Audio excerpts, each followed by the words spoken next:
നമ്മൾ ഇന്ന് അവിടെ പോയപ്പോൾ ദുർഗ ഇടയ്ക്ക് നമ്മളോട് പറഞ്ഞ കാര്യം അമ്മയ്ക്ക് ഓർമ്മയുണ്ടോ? ഇടയ്ക്കിടയ്ക്ക് മോഹിനി പലഹാരമായിട്ട് പോവും മോക്ക് കൊടുക്കാൻ. ഒന്നിടവിട്ടുള്ള ദിവസങ്ങളിൽ പതിവാത്.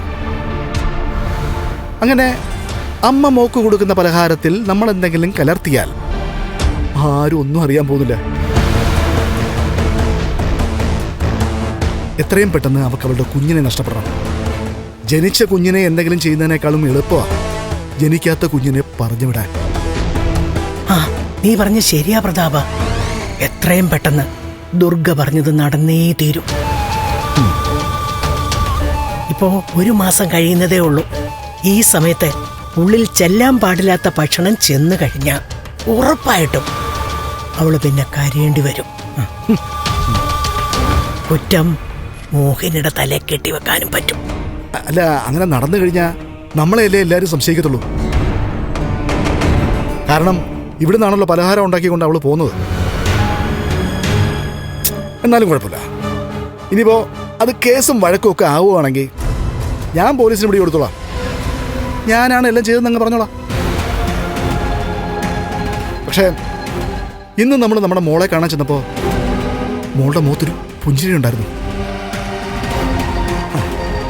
ആ ചിരിയേ ഇനി കിട്ടുവാൻ പാടില്ലമ്മേ.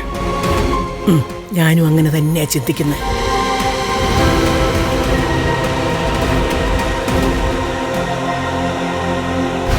പക്ഷേ ഓരോ കാര്യങ്ങളും സൂക്ഷിച്ചു വേണം ചെയ്യാൻ. നമ്മൾ കണ്ണനെയും മഹാലക്ഷ്മിയും പലതവണ വേർപിരിക്കാൻ നോക്കിയതാ. അതൊന്നും നടന്നിട്ടില്ല. അവസാനം ദൈവമായിട്ട് തന്നെയാ അവരെ ഭിന്നിപ്പിച്ചത്. അവരിങ്ങനെ രണ്ടായിട്ട് നിൽക്കുന്നത് കൊണ്ട് കുഞ്ഞു പോകുന്നതിൽ കണ്ണന് സന്തോഷമായിരിക്കും. അതുകൊണ്ട് അവൻ കേസിനും വഴക്കിനും ഒന്നും പോകത്തില്ല. അങ്ങനെ ഒരു സംഭവം ഉണ്ടായാൽ അതിലവൻ സന്തോഷിക്കത്തേ ഉള്ളൂ. പിന്നെ അവനൊരു വക്കീലല്ലേടാ. കോടതിയിലെ അവനവന്റെ കഴിവ് തെളിയിച്ചിട്ടുള്ളതാണല്ലോ. കേസും വഴക്കും ഒക്കെ ആകുവാണെങ്കിലേ നമുക്കൊപ്പം അവൻ നിൽക്കും. ആദ്യം കുഞ്ഞ്, പിന്നെ മഹാലക്ഷ്മി, രണ്ടും നമ്മുടെ മോൾക്ക് തടസ്സമാണ്. അതുകൊണ്ട് നമ്മൾ ചെയ്യാനുള്ളത് ഉടനെ ചെയ്തേ പറ്റൂ. ഞാൻ പോയിട്ട് പലഹാരത്തിൽ കലർത്താനുള്ള പൊടിയായിട്ട് വരാം. എന്തൊക്കെ പറഞ്ഞാലും അതിനും ഫലമുണ്ടെന്ന് നമുക്ക് മനസ്സിലായതാണല്ലോ. നമ്മുടെ മോളുടെ കുഞ്ഞ് ആ പൊടിയുടെ ശക്തിയിലല്ലേ ഇല്ലാതായത്.